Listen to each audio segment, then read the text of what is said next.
Please ডাকসুর full meaning কি বলো তো?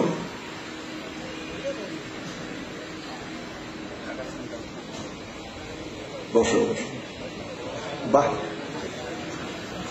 হায়রে ছাত্র, হায়রে ছাত্র দল, আমরা ছাত্র সমাজকে নেতৃত্ব দেব।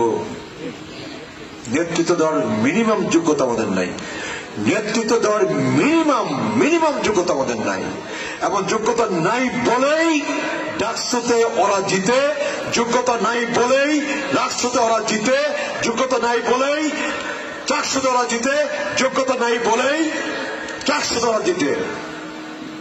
4টে ইউনিভার্সিটিতে একটি বিশেষ ছাত্র সংগঠন বিপুল ভোটের ব্যবধানে জয়লাভ করছে।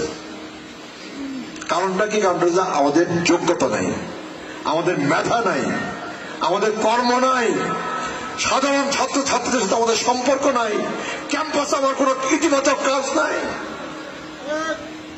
Campus, college campus, high school campus, বিশ্ববিদ্যালয় ক্যাম্পাসে আমার কোন ইতিবাচক কাজ নাই। আল্লাহ এবার ফেব্রুয়ারির ইলেকশনে বিএনপি এর ক্ষমতায় নিবে, ঠিক।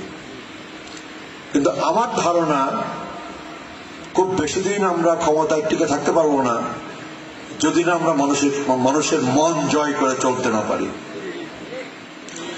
মানুষের মন কিন্তু জয় করে আমরা চলতে পারতেছি না, যে কারণে বলি 14 মাসে 14টা ভোট কমছে। ভোট কিন্তু 14টা কমে নাই, ভোট কিন্তু 14টা কমে নাই, ভোট অনেক বেশি কমছে। ঢাকা ইউনিভার্সিটিতে, চিটাগাং ইউনিভার্সিটিতে, রাজশাহী ইউনিভার্সিটিতে, জাহাঙ্গীরনগর ইউনিভার্সিটিতে কারা পড়ে?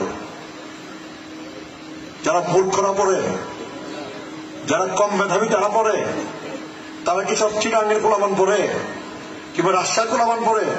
রাজশাহী ইউনিভার্সিটিতে মাদারগঞ্জের আছে না 2-4 জন? সারা বাংলাদেশ থেকে রাজশাহীতে পড়তে যায়, সারা বাংলাদেশ থেকে ঢাকায় পড়তে যায়, সারা বাংলাদেশ থেকে চিটাগাংয়ে পড়তে যায়, জাহাঙ্গীরনগরে পড়তে যায়। বাংলাদেশের সেরা মেধাবী ছেলে মেয়েগুলো পড়তে যায় এই পাবলিক ইউনিভার্সিটি গুলাতে। ওরা ভোট দেয় নাই। ওই ছেলে মেয়েগুলা কিন্তু মাদারগঞ্জে বসবাস করে, ওই ছেলে মেয়েগুলা কিন্তু মেনান্দতে বসবাস করে, সারা বাংলাদেশে ওই ছেলে মেয়েগুলো বসবাস করে।